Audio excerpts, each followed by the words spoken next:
Oke, saya lanjutkan. Jadi masa simpan aktif untuk unit pengolah, kemudian setelah masa simpannya selesai ya untuk unit pengolah dipindahkan ke unit kearsipan, tetap disimpan ya, tapi sudah jarang digunakan.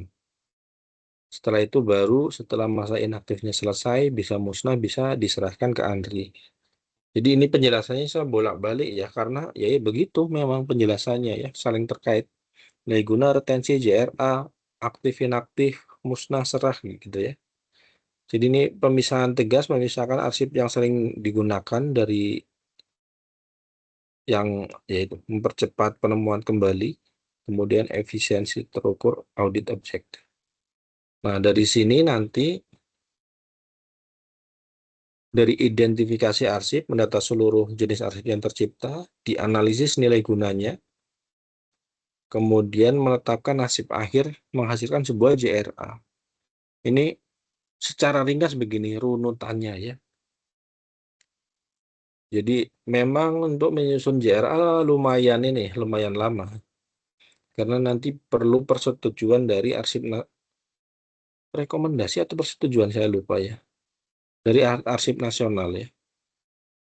Jadi setelah disusun oleh tim organisasi ya dari unit kearsipan dibuat semuanya hasil wawancara, arsipnya apa saja, ditentukan masa simpan. Nanti kalau tidak salah meminta persetujuan dari Andri. Makanya membutuhkan waktu lumayan lama karena di Andri akan dicek nilai guna untuk arsip ini cocok atau enggak, sesuai atau enggak gitu ya. Kenapa ini nasib akhirnya permanen, kenapa nasib akhirnya musnah gitu ya. Nanti akan dicek. Jadwal retensi arsip adalah daftar yang digunakan sebagai pedoman penyimpanan dan pensusunan arsip. Ini mudahnya begitu. Karena di JRA itu disebutkan jenis arsipnya apa, ya, disimpan berapa lama, dan nasib akhirnya apa. Jadi semacam pedoman untuk menyimpan arsip ya, menyimpan dalam waktu berapa lama, ya. Jenis arsip menunjukkan macam atau jenis arsipnya ya. Ini sudah jelas ya. Jadi informasinya yang utama itu ada tiga ini. Ada tiga ini ya. Jenis arsipnya apa? Kemudian jangka waktu simpan berapa lama? Jangka waktu simpan ada dua, aktif dan inaktif. Itu pun disebutkan ya. Dan nasib akhirnya menentukan apakah arsip dimusnahkan atau permanen. Nasib akhir hanya ada dua ya, Bapak Ibu. Di musnah atau permanen gitu ya. Zaman dulu saya kuliah ya masih ada dinilai kembali ya. Zaman dulu tapi ya.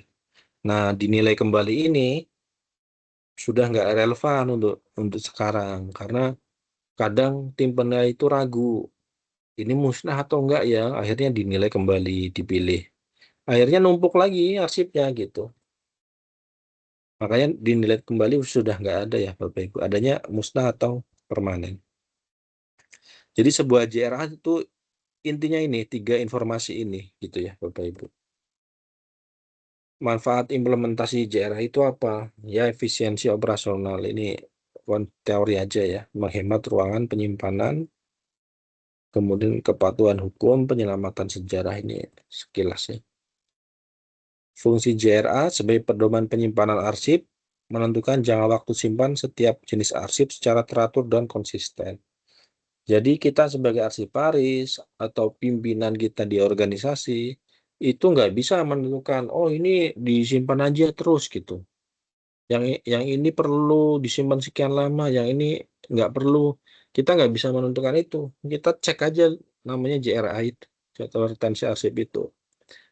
Jadi pedomannya lewat itu aja, bukan berdasarkan petugasnya atau si arsiparisnya, gitu ya. Jadi perlu dicek, oh di JRA tertulisnya 5 tahun aktif, ya udah disimpan selama 5 tahun itu. Setelah itu baru dipindahkan menjadi inaktif ya. Dasar pemindahan dan pemusnahan, ini sudah jelas ya. Menjadi acuan dalam pemindahan arsip inaktif dan pemusnahan arsip yang telah habis retensinya. Ini juga bisa menjadi dasar penyerahan sebenarnya ya, pemindahan, pemusnahan, dan penyerahan. Ini kurang. Kemudian menjamin kepatuhan hukum, memastikan pengelolaan arsip sesuai dengan peraturan perundang-undangan yang berlaku. Kemudian efisiensi pengelolaan, ya, ya ini manfaatnya lah dengan penerapan JRA, arsip yang musnah ya musnah, arsip yang disimpan ya disimpan, arsip yang diserahkan ya diserahkan ya. Di situ ada dampak ke ruang, biaya, waktu, ya pasti ada ya secara nggak langsung gitu. Komponennya ya ini contoh ya, tapi ini kolomnya retensinya kurang sesuai. Nanti di slide paling terakhir saya sediakan ya, saya tampilkan JRA yang asli. Kalau ini contoh JRA ya buatan aja ya. Ini informasinya ya, jenis arsip tadi, kemudian ada retensi aktif. Jadi kalau dilihat di tabelnya, ada jenis arsipnya, misalkan surat keputusan, laporan keuangan, dokumen kontrak. Ini contoh yang fiktif ya. Ini hanya sekedar biar Bapak Ibu tahu, oh ini maksudnya di bagian ini adalah jenis arsip. Retensi aktif yang berguna untuk unit kerjanya, ini juga fiktif ya. Hanya sampel aja untuk apa ya, memudahkan ya. Misalkan waktu masa aktifnya ini disimpan 2 tahun gitu ya. Kemudian setelah dipindahkan menjadi inaktif ya, di sini misalnya 3 tahun. Nanti ada keterangan nasib akhirnya dimusnahkan misalnya begitu ya. Di JRA nanti ada keterangan musnah permanen gitu ya Bapak Ibu. Kolomnya kurang lebih begini ya. Jadi jenis arsip, masa simpannya, retensi, aktif inaktif, sama keterangan gitu. Cara membaca ya itu gampang ya. Cara membacanya lihat jenis arsipnya, identifikasi namanya apa. Kemudian perhatikan masa aktifnya berapa lama, masa inaktifnya berapa lama ya. Kemudian musnah atau permanen gitu ya.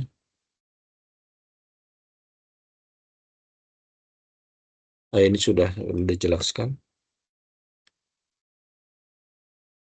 Prinsip sistem kearsipan efisien bukan dinilai dari seberapa banyak kertas yang mampu disimpan, melainkan dari keberanian mengkurasi dokumen yang benar-benar bermutu secara selektif.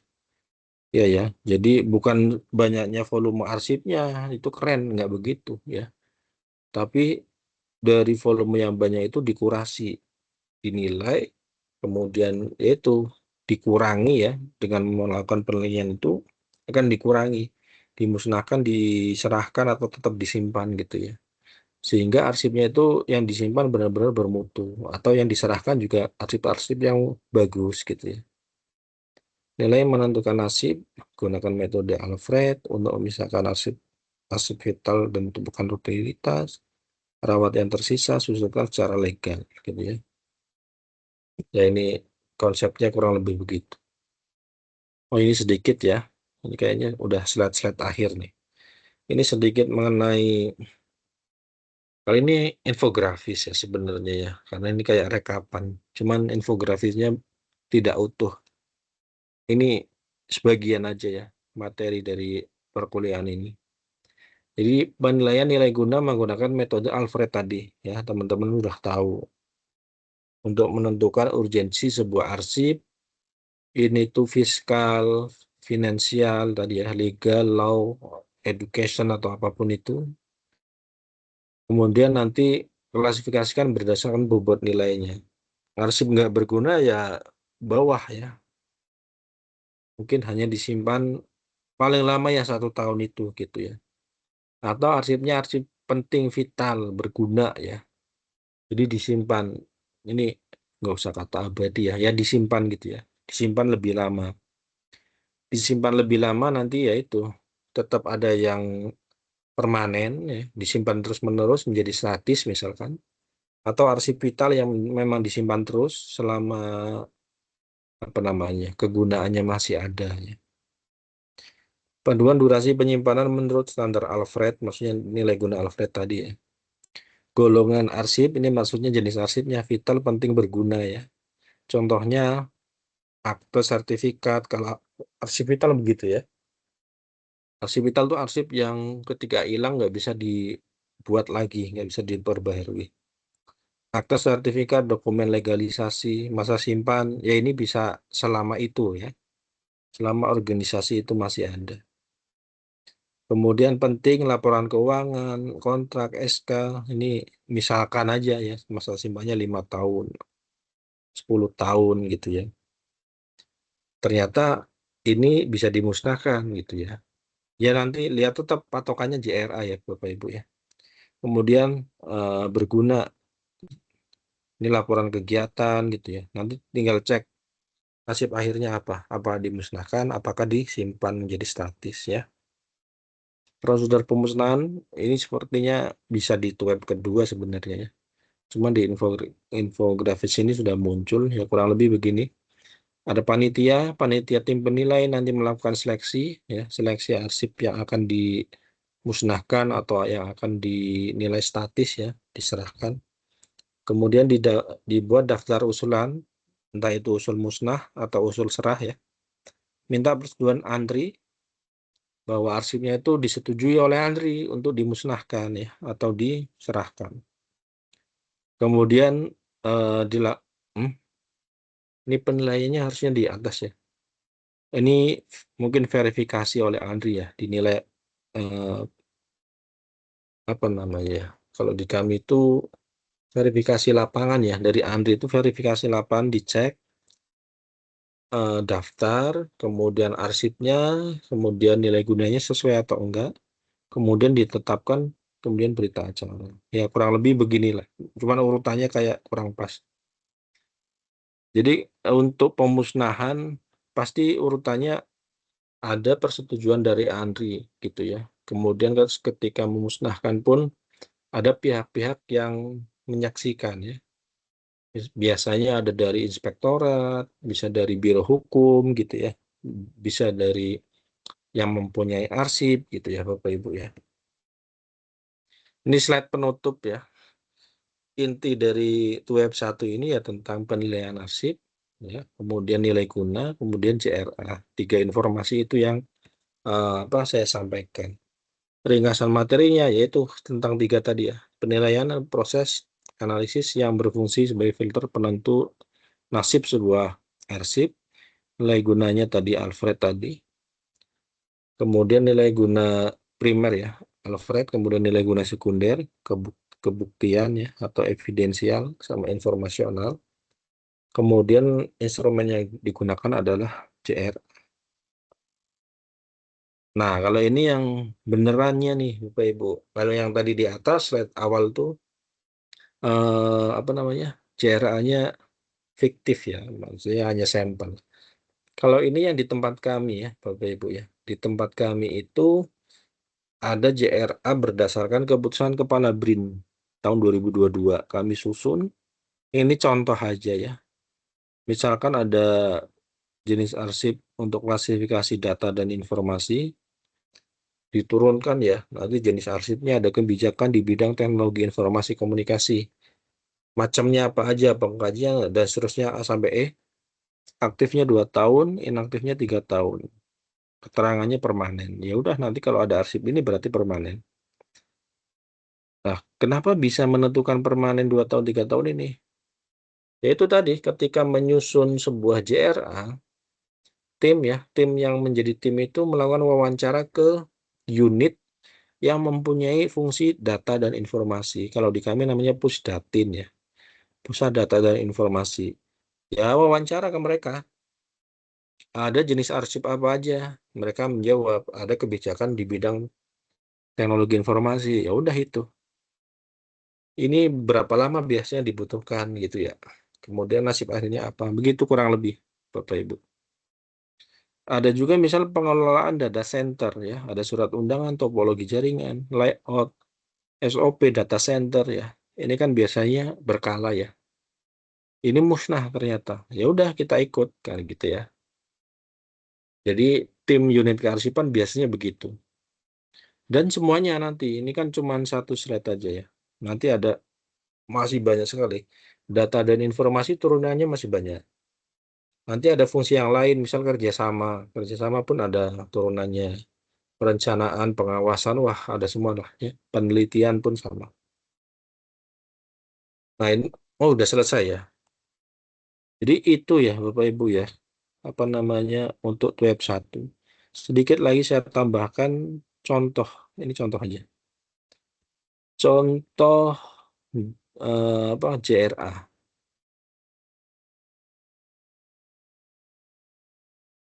Sebentar.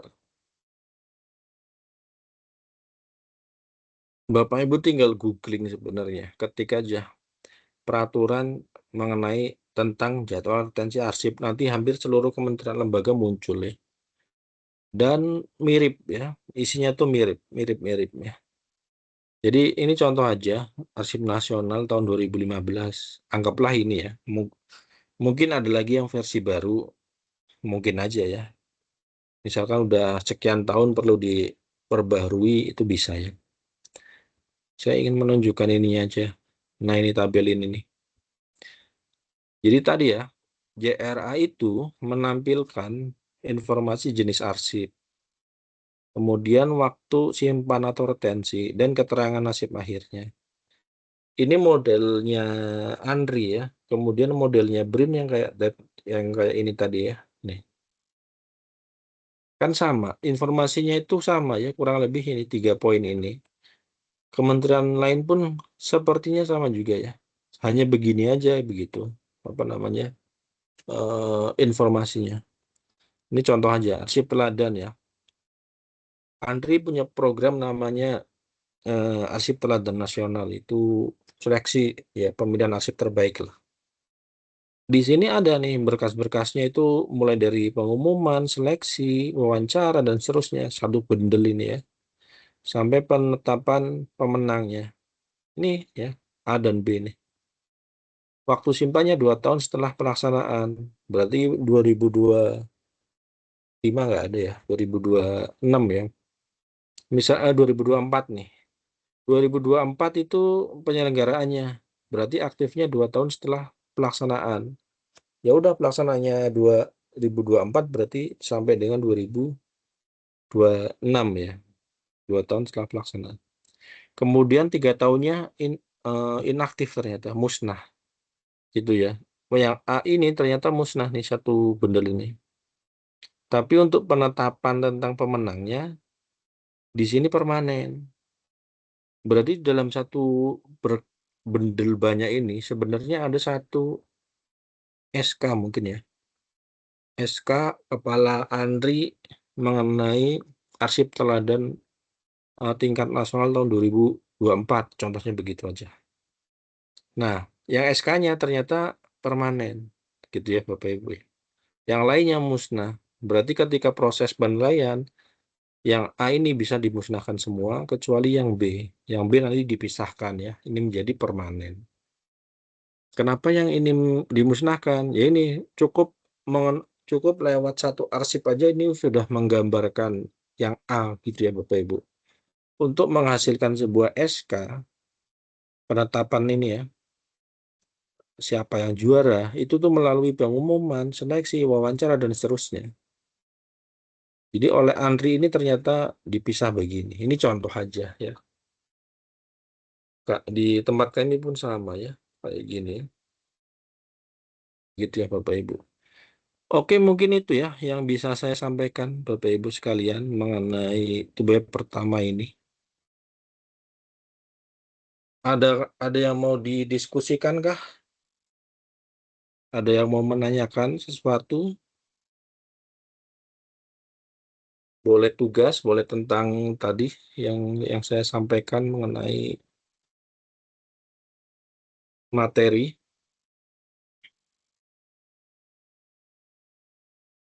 Kalau nggak ada, saya cukupkan Bapak Ibu ya. Oh ya, saya kembali ke ini dulu deh. Sebentar, saya cek. Saya kembali ke e-learning lagi. Sesi 4 ya.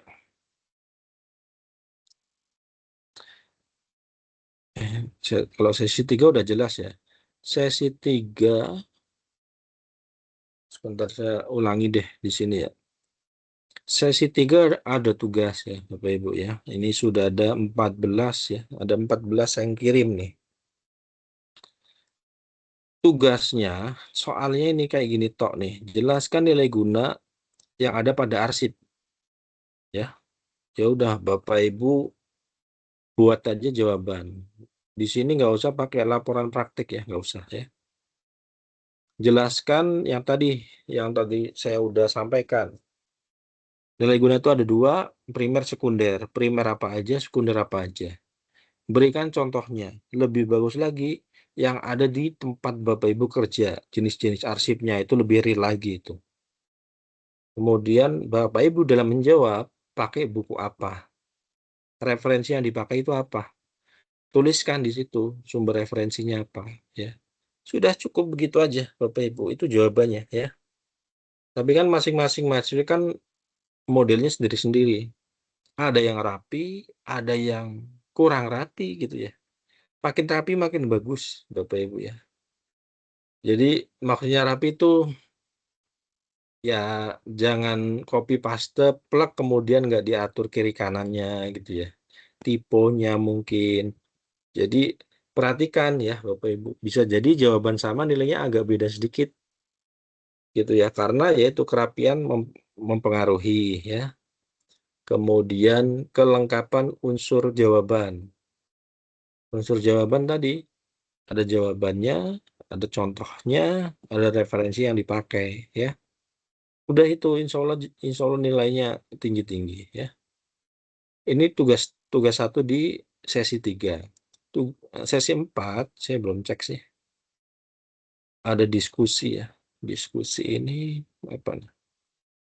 Oh, ini udah ada yang jangan jangan ini dulu deh, ininya aja, soalnya aja.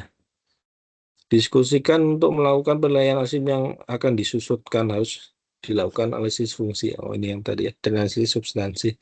Mengapa demikian?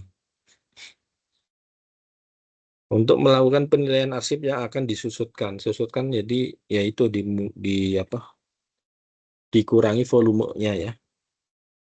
Untuk melakukan penilaian arsip yang disusutkan harus dilakukan analisis fungsi unit pengolah dan analisis substansi informasi.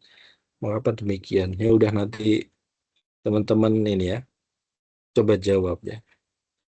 Mengapa perlu analisis fungsi? Ya perlu untuk mengetahui ini itu gitu. Analisis substansi informasi kenapa gitu. Nah ini di diskusi itu nggak ada ininya ya Bapak Ibu ya, nggak ada nilainya. Jadi tutor tuh cuma memberi feedback. Yang ada nilainya di tugas ya. Jadi harapannya tugas Bapak Ibu kerjakan dengan baik ya. Yang sudah jawab dan belum ada 3 poin tadi ya, pointer tadi, penjelasan, contoh, kemudian sumber referensi, boleh dikirim ulang lagi aja biar nilainya nambah ya. Itu Bapak Ibu. Jadi ini tugas 1 clear lah, ini sampai tanggal berapa sih? Sampai tanggal 11 ya. Oh, masih ada 1 minggu lagi. Cukup ya, masih cukup waktu untuk mengerjakan. Yang sudah selesai tugas 1, kerjakan diskusi berikutnya ya, yang di sesi 4. Oke, saya cukupkan. Ada yang ini mau bertanya, mau berpendapat, mau diskusi, silahkan aja kalau ada. Oh ini Bu Yuni, Bu Yuni silahkan Bu Yuni. Oh suaranya belum ini ya, belum keluar. Bapak Ibu yang lain dengar nggak ya? Sepertinya di saya belum keluar suaranya.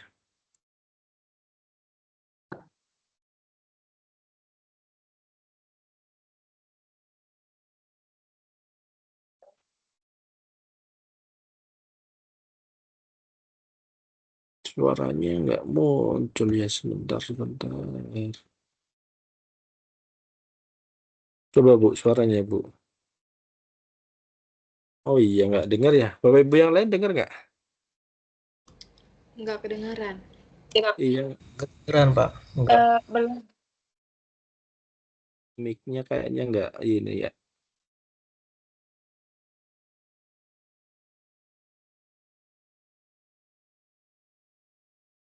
Ya Bu Yuni, ini suaranya nggak dengar nih sayangnya ya.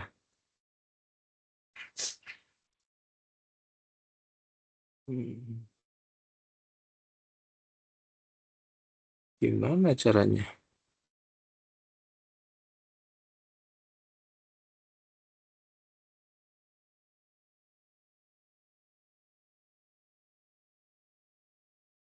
Iya, suaranya nggak ini. Nggak kedengeran. Yang lain, coba yang lain dulu.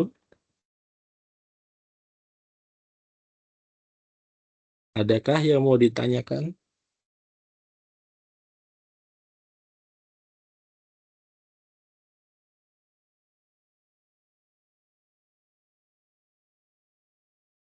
Nggak bisa Bu Yuni. Mungkin apa mau diketik aja di chat sebentar. Poin utamanya aja tapi.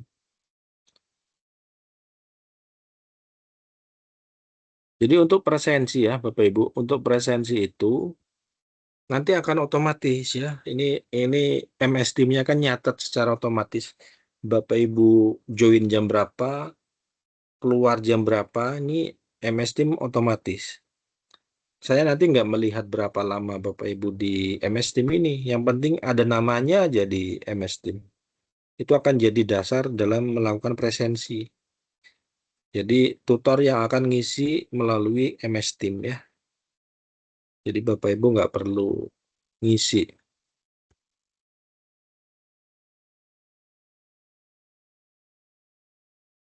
Kalau untuk mata kuliah berpraktik kan kalau nggak salah web 3 kali kayaknya ya.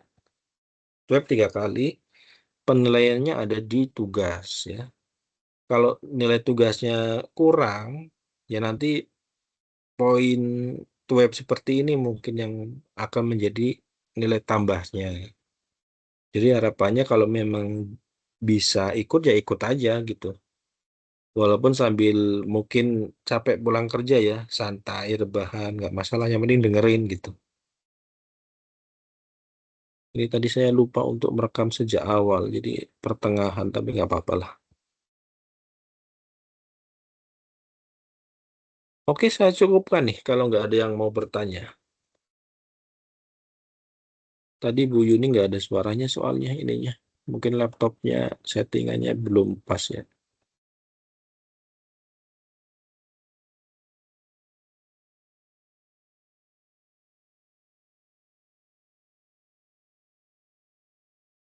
Oke Bapak Ibu, saya rasa cukup ya untuk pertemuan web kali ini ya. Jadi untuk web berikutnya ya ngikuti jadwal aja ya. Nanti di sesi berapanya, apakah sesi 6 atau sesi berapa? Kemungkinan sesi 6 ya. Kemudian terakhir sesi 8 mungkin. Nanti ikuti aja. Biasanya saya ngincernya tuh di awal pekan ya, Senin, Selasa, Rabu begini, biar teman-teman bisa ngerjakan entah itu tugas, entah itu diskusi lebih lama. Saya khawatir kalau ngisinya di weekend, kepepet itu waktunya. Jadi saya nggak enak, waktunya terbatas untuk mahasiswa mengerjakan tugas maupun diskusi. Dan pasti ada mata kuliah lain yang mungkin tabrakan jadwal. Makanya kalau di awal kadang tutor tuh masih belum menyiapkan gitu ya. Jadi saya ambil yang awal-awal aja. Begitu Bapak Ibu, terima kasih banyak. Mungkin terakhir barangkali Bapak Ibu bisa aktifkan kamera. Saya mau ngambil apa namanya dokumentasi untuk bukti apa namanya kegiatannya. Yang bisa aktif silahkan diaktifkan, yang nggak bisa nggak apa-apa. Saya hitung sampai 3 ya Bapak Ibu. 1, 2, 3. 1, 2, 3. Baik, terima kasih banyak atas perhatiannya. Kurang lebihnya mohon maaf. Untuk materi nanti akan saya share di grup kelas ya. Baik, terima kasih banyak. Wassalamualaikum warahmatullahi wabarakatuh. Waalaikumsalam. Terima kasih, Pak. Waalaikumsalam warahmatullahi wabarakatuh. Terima kasih Bapak Ibu semua. Izin untuk